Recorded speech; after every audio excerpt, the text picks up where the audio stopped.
Bonjour Gaëlle. Bonjour Elysia, Peux-tu te présenter en quelques mots, Gaëlle, s'il te plaît?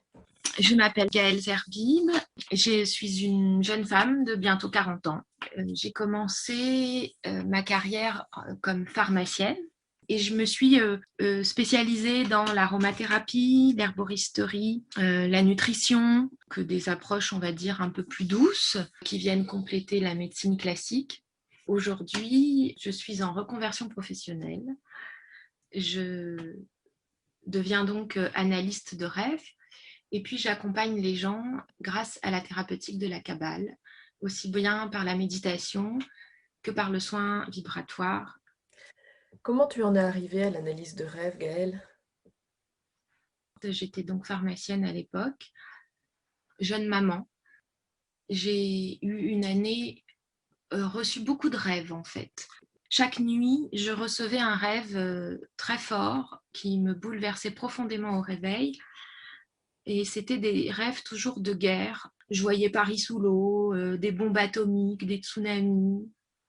Et puis à ce moment-là, le hasard a fait que j'ai rencontré une personne qui était en formation à l'école des rêves et des profondeurs avec Agnès et Pierre. Et du coup, je me suis intéressée à l'analyse de rêve. Alors j'ai commencé une analyse de rêve à ce moment-là. J'ai pas commencé l'école parce qu'il y avait plus de place. Et donc j'ai commencé l'analyse de rêve, mais en fait, j'ai pas compris grand-chose. En fait, c'était une période où j'avais des difficultés dans mon entreprise financière.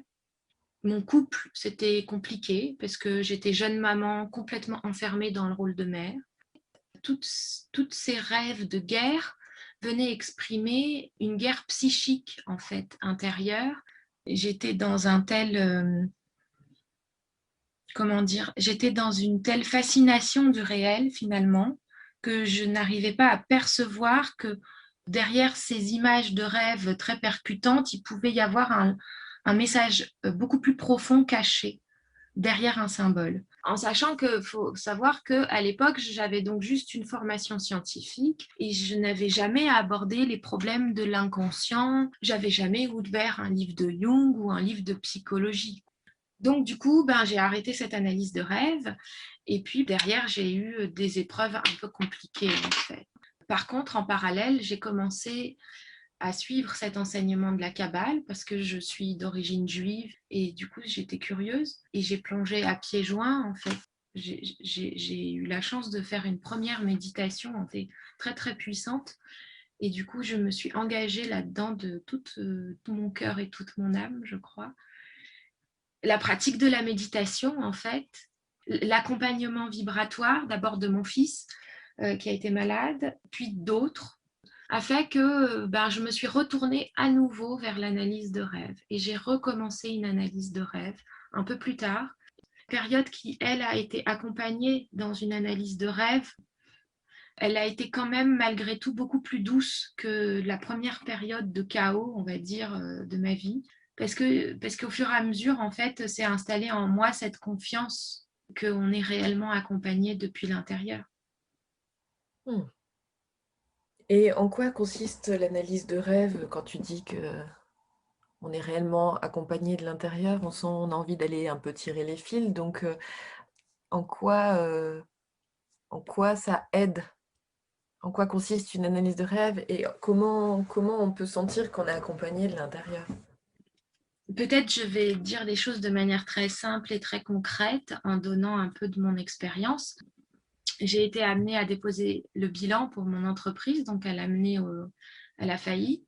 C'était mon bébé de pharmacie, j'y ai mis beaucoup de mois. Et donc pour moi, ça a été dur moralement. Et en fait, pendant tout ce chemin, il y avait cet accompagnement intérieur dans l'analyse qui, pas à pas, je ne sais pas, par exemple, me vient là un rêve où intervenait dans le rêve le directeur financier avec lequel j'avais donc un souci. Et donc ce rêve arrivé la veille d'un rendez-vous en fait avec ce monsieur. Et ce rêve m'a permis d'y aller de manière très confiante en fait, de pouvoir y aller presque sans peur, je vais dire, avec la certitude que finalement, ce chemin passe par une faillite mais c'est la bonne chose qui doit arriver maintenant.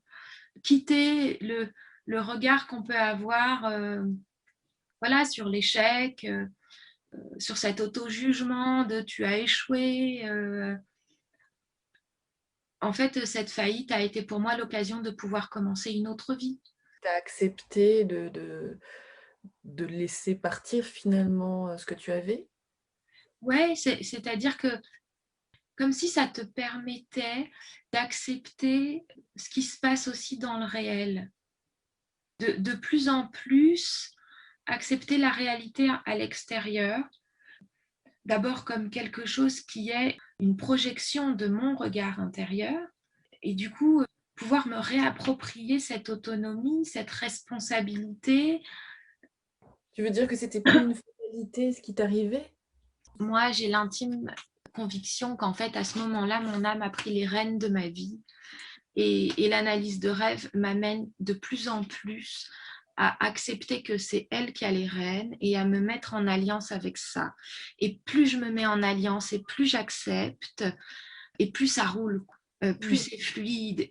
En fait, plus tu te mets à l'écoute de ton âme, mais c'est quelque chose d'intérieur, plus tu te mets à l'écoute de ton âme dedans, et puis plus t'as, comme si tu étais sur le bon chemin, quoi, un truc comme ça. Et donc, comment tu discutes avec cette âme? Quel est votre moyen de conversation finalement? Quelles sont les modalités? Eh ben, les rêves, aller, aller essayer de découvrir qu'est-ce qu'elle a voulu dire derrière une image qu'elle t'envoie la nuit, la méditation, beaucoup. Et puis dernièrement, je découvre un nouveau moyen de communication, c'est l'imagination active.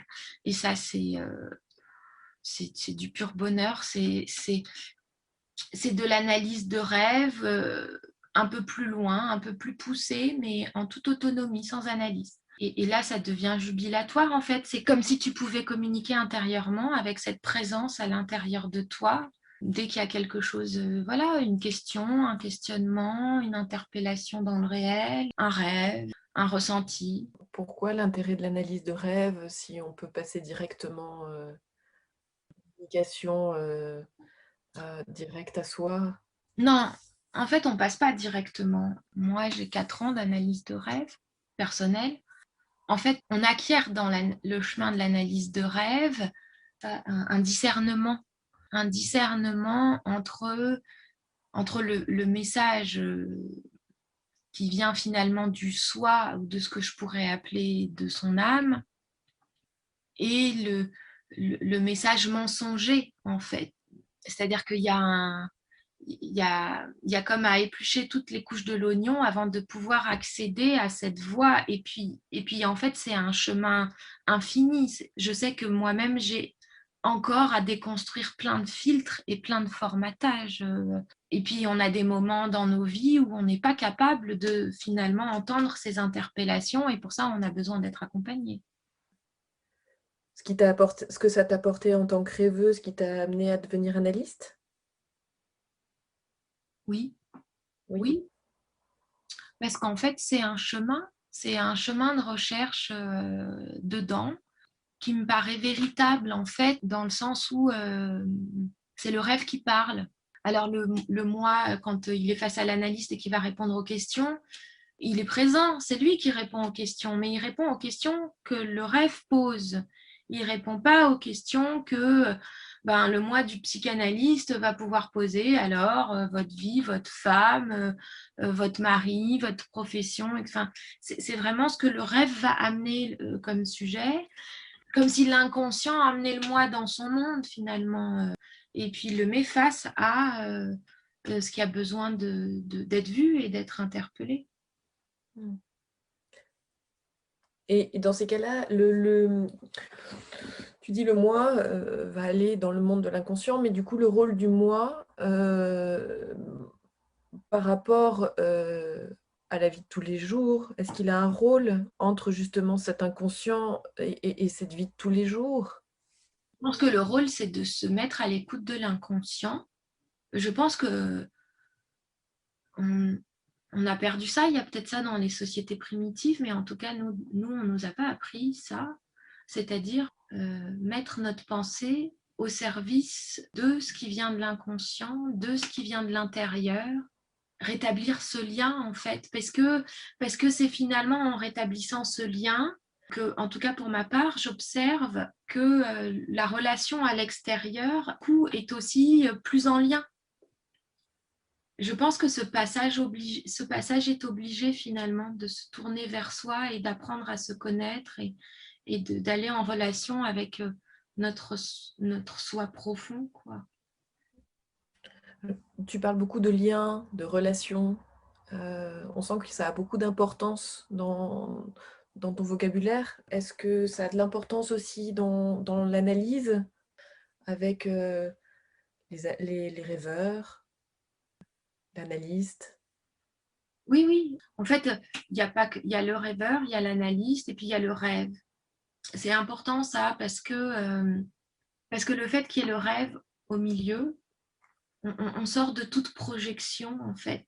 Si l'analyste met bien le rêve au centre et renvoie bien le rêveur à sa relation à son intériorité, dans ce cas-là, on sort de ce qu'on appelle relation transférentielle. Après, il y a aussi cette relation de soi à l'autre. Et je crois que plus on est en paix avec soi, et plus la relation aux autres est pacifiée et du coup, génératrice de renouvellement, de créativité, d'humanité. Il y a, pour terminer, tu pourrais associer qu'est-ce qui te vient en fait quand on dit analyse symbolique de rêve? Quels sont les trois mots qui viennent? Je crois que le mot humanité est important, que je viens de prononcer. Humanité, communauté. Et puis la grâce divine, gratuite, voilà, accessible à tous. Merci Gaëlle. Merci, Félicia.